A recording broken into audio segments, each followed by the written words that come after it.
Приветствую вас! На дорогах время от времени можно увидеть автомобили, у которых что-то навешано на крюке фаркопа. Это может быть что угодно, на что хватит фантазии.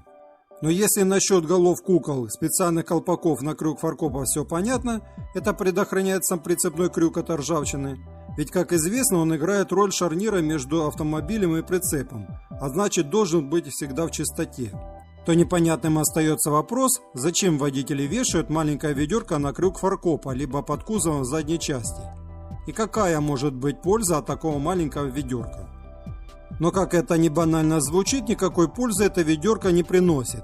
Для одних водителей это просто украшение, а для кого-то это талисман. Это дань традиции, которая берет свое начало далеко до появления первой машины. Это было в то время, когда люди в основном передвигались с помощью извозчиков, которые управляли лошадьми. Именно они возили с собой то самое ведро, в котором находилась маска для колесных осей.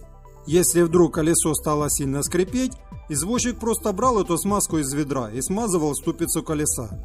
Когда появились первые автомобили на дорогах, то тоже ведро перекочевало и на автомобили. Ведь первые машины были не без недостатков.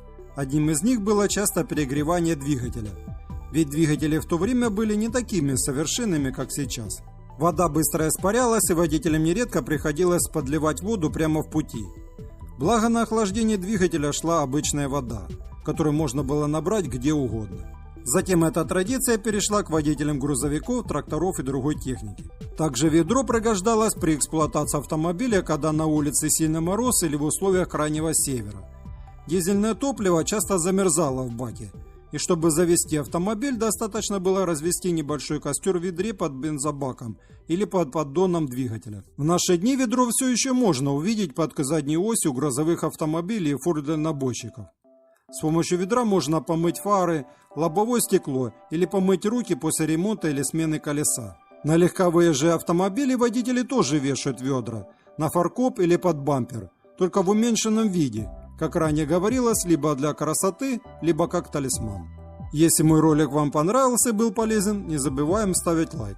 Приветствуются ваши комментарии под этим видео. Желаю вам всего хорошего. Пока.